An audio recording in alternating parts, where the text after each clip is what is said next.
What if the woman scrubbing the conference room knew more about the company's destiny than the CEO himself?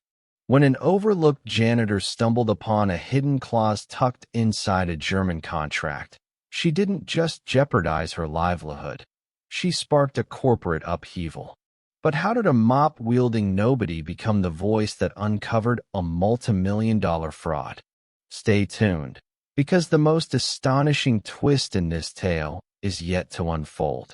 At Sunridge Technologies, no one paid attention to who cleaned the boardrooms until a janitor read a contract that could bring the entire company crashing down. It was a frigid February morning in Springfield, Ohio, when Emily Harper trudged through slushy snow, clutching her threadbare coat against the biting wind. The bus had broken down again, forcing her to race against time on foot. One more late arrival, and Karen, the director's frosty secretary, would file a formal complaint. Emily couldn't afford to lose this job, not with her mother's fragile health and medical bills piling up like snowbanks. She reached the weathered gates of Sunridge Technologies, once a beacon of American innovation, now a fading industrial husk struggling to stay afloat. The welcome sign was chipped, the windows as weary as the workers behind them, but the chimneys still puffed, signaling the factory's heart hadn't stopped beating. Inside, old Tom Bradley, the security guard and former lead engineer, greeted her with a playful salute. "Morning, Emily. Big day today. Germans are coming." "Investors?" "Investors?" she asked, shaking snow from her sleeves. He nodded solemnly. "From Dusseldorf. Word is, if this deal collapses, we're done by summer." Emily swallowed hard. That meant more than lost wages. It would be the death knell for their small town. In the janitor's break room, the sharp scent of bleach stung her nostrils as Ruth Thompson, the gruff yet warm-hearted head of cleaning, barked orders. "We're polishing the executive floor today. Director Vance wants every surface gleaming, even the doorknobs, to impress some European big shots with our spotless shine." Emily mumbled under her breath, tying her apron, and headed to the top floor. A flood of memories washed over her. A decade ago, this place had symbolized her dreams. As a senior at the University of Cincinnati, double majoring in German and legal translation, Emily had been a star. "You've got a knack for language and law," one professor had said. "You're destined for greatness." But then her mother, Eleanor, suffered a fall. Her spine collapsed, arthritis set in, and medical debt crushed their future like a deer caught in headlights on an icy road. Emily abandoned college, taking every job she could find. Her ambitions gathered dust in some university corridor. Now, she scrubbed floors while others brokered deals. That morning, as she cleaned the executive conference room, her eyes landed on a stray document atop a pile of coffee-stained files. It wasn't the stains that stopped her. It was the header, Mueller AG. Crisp, professional font. Legal jargon. Her curiosity stirred. She couldn't resist. Her eyes darted across the first lines, her mind, long deprived of intellectual challenge, springing to life. Agreement of share transfer. Upon detection of financial misrepresentation, the managing director may be removed and replaced by an interim executive fluent in German and versed in legal protocol. Emily's pulse quickened. Was this legitimate? A sharp voice broke her focus. Well, what do we have here?" Daniel Vance, Sunridge's director, loomed in the doorway, arms crossed, his face a mix of suspicion and, was that fear? I was just cleaning," Emily stammered, scrambling to gather the papers. Vance snatched them away. Behind him stood James Carter, the reserved production chief, his eyes narrowing, not with accusation, but curiosity. "You speak German?" Vance sneered.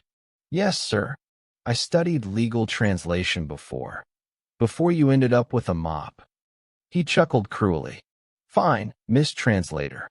Since you're so brilliant, translate the whole contract. Let's have a laugh. He tossed the papers onto the table with exaggerated flair. By tomorrow. Impress me. Then he stormed out. Emily stood frozen, gripping the mop like a lifeline. James lingered, then met her gaze and said softly, "Take the papers. You'll need them." That night, the janitor's closet transformed into her command center. Long after the factory emptied, she sat beneath a flickering bulb with a worn notebook, a red pen, and her rekindled intellect.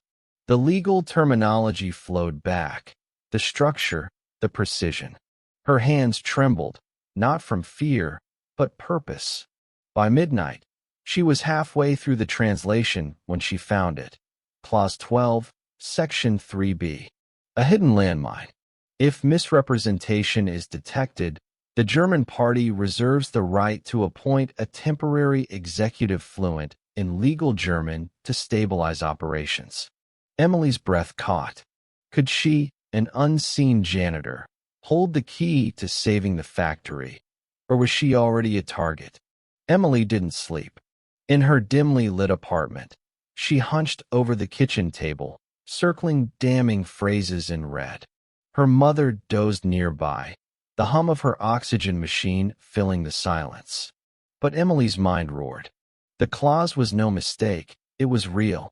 If the German investors uncovered falsified financials, and they could demand Vance's removal. They'd need someone fluent in German and legal frameworks to guide the transition. Someone like her. But she was just a janitor. The next morning, Emily entered Sunridge's break room, the contract hidden deep in her tote bag. No one noticed her, as usual, invisible, insignificant. But as she passed James Carter in the hallway, he gave a subtle nod, a silent acknowledgement he hadn't forgotten. The executive building buzzed with tension. Everyone was prepping for the Mueller AG delegation.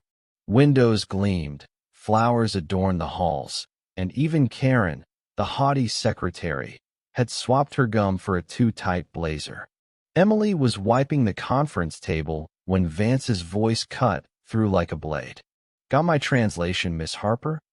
She turned, clutching the folder. "Yes, sir." He grabbed it without thanks, flipping through pages. His face paled as he read. Then he slammed the folder down. "What are you playing at?" he growled. "I translated it, as you asked," Emily said, her voice steady. "And why highlight Clause 12?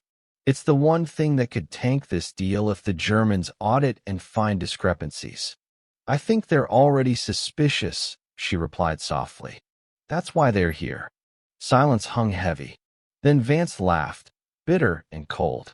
"You think you're some corporate savior, don't you? You're nothing. Harper, a maid with a dictionary. You know nothing about running a company. Want to save this place? Stay out of it." He stormed out, slamming the door. Emily stood alone, hands shaking, not with fear, but fury. That afternoon, as snow fell softly outside the tall windows, Emily knocked on Laura Bennett's door, the chief accountant. Laura looked startled but didn't turn her away. "I need to talk," Emily said. "It's about the contract and the numbers you're reporting." Laura tensed. But when Emily presented the clause in German and translated it with precision, something shifted in her eyes. A flicker of integrity long buried. Laura slid a folder across her desk. "This is the real ledger," she said. "If the Germans see Vance's numbers, then they'll walk. Or worse. Then we show them the truth," Emily whispered. Laura shook her head. "You don't get it. People could lose jobs. You could lose more." "I've already lost everything once," Emily said. "I won't stay silent again." That night, in the quiet of the public library, the only place with reliable internet and anonymity, Emily drafted a letter in German to Friedrich Mueller, head of the Mueller delegation. No accusations, no drama, just facts. The questionable numbers, the risk of Clause 12, the consequences for workers, engineers, and the town if the deal was built on lies. She attached her translation and photos of the original contract and Laura's true financials. Her fingers hovered over the keyboard. Sending this could mean war or salvation. She pressed send. 3 days passed. The plant's atmosphere grew taut. Vance strutted with forced confidence, barking orders louder. Emily mopped floors, pretending nothing had changed. But on the 4th day, Karen's voice quavered over the loudspeaker. All department heads to the main hall for a company address. The hall filled quickly, workers lining the walls. The Germans had arrived. Emily spotted them instantly. 3 sharply dressed men, eyes scanning every detail. At their center stood Friedrich Mueller, calm and commanding. Vance took the stage, his voice polished. Today marks a bold new era for Sunridge Technologies. But Mueller raised a hand. Mr. Vance, he said, his accent crisp, before we sign, we have questions about your production numbers. They seem overly optimistic. Vance froze. The room held its breath. I assure you, he began, but Mueller cut him off. We've requested full access to your financial records. We've also reviewed the contract, including Clause 12, with independent translations. Vance's face drained of color. Emily, standing near the exit, felt the room sway. We'll conduct a full audit, Mueller continued. And depending on our findings, we may invoke our right to request new management. Vance's jaw tightened. Who provided that translation? Mueller didn't answer, but James Carter glanced subtly toward Emily. Vance followed the look, and his composure shattered. You, he hissed, pointing a trembling finger. You think a janitor can bring me down? You think you're a corporate spy? Emily said nothing. She didn't need to. Mueller stepped forward. We care about honesty, Mr. Vance, not hierarchy. Security moved in. The room erupted. Gasps, applause, Vance shouting as he was escorted out. Emily stood still, breathing. Later, as the sun set over Springfield's icy streets, Mueller requested a private meeting in the boardroom Emily once cleaned. You knew the risks, he said, yet you spoke. I had to, she replied. Too many depend on this place. He smiled. We're appointing interim management. We need a legal liaison to navigate the transition, someone fluent in the language, the law, the truth. Emily froze. Are you offering me the role? I'm asking if you'll accept it. She saw her reflection in the boardroom glass. Not just a janitor, but something more. Yes, she said. She left with more than a job, a new life. But she knew this was only the beginning. Was Emily ready for what lay ahead, or had she stepped into greater danger? Snow melted into slush as Emily settled into her new office. A modest, repurposed conference room with a single desk and dusty bookshelf. But to her, it was everything. Weeks ago, she scrubbed these floors. Now, she sat across from global executives, translating negotiations, shaping the company's future. But as the audit deepened, the truth grew uglier. Hidden debts, fake contracts, missing equipment. The damage was worse than anyone imagined. Vance was officially ousted, investigations launched, suppliers scrutinized. Sunridge teetered on the brink. It wasn't the triumphant rise Emily envisioned, but a grueling rebuild. She showed up daily, hair in a practical bun, notepad filled with annotations in English and German. James Carter stood by her, never doubting her leadership. One night, after a 12-hour day of contract reviews, James waited by the elevator with 2 coffees.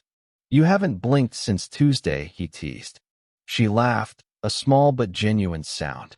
Later, walking the factory floor as it hummed back to life, he asked, Do you regret sending that letter?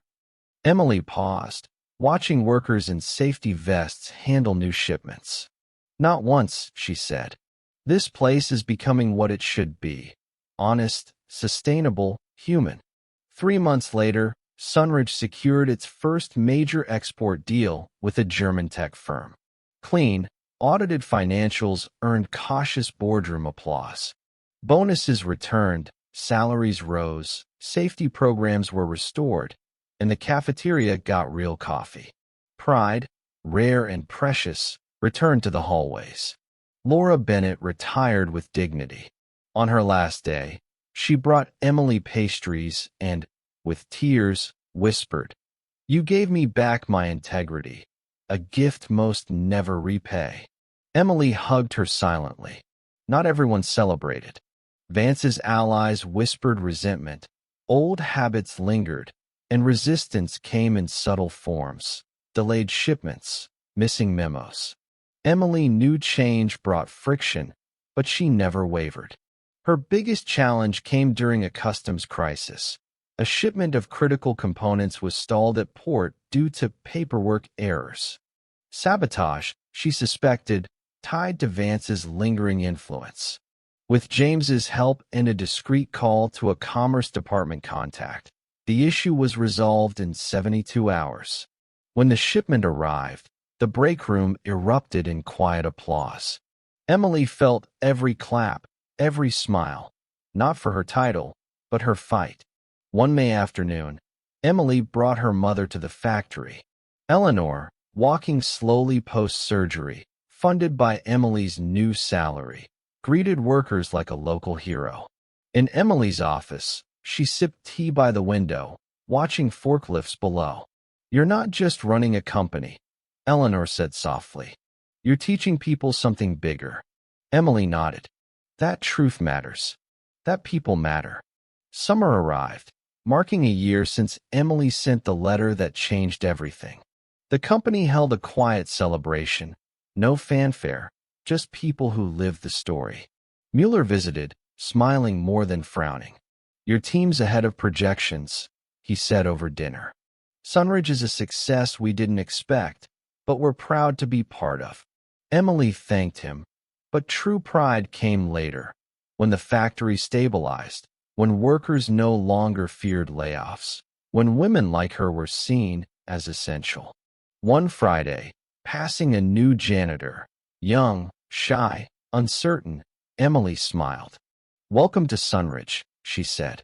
The girl blinked, surprised. "Thank you, ma'am." Emily walked to the parking lot, keys jangling, heart steady. This wasn't a fairy tale. It was real, and she'd earned every moment. Now, let me ask, what did this story stir in you? Do you believe courage from unexpected places can change everything? If Emily's journey moved you, comment 100 below and share where you're watching from. I'd love to know which corner of the world you're joining us from. If this story touched you, share it. Someone out there might need its hope.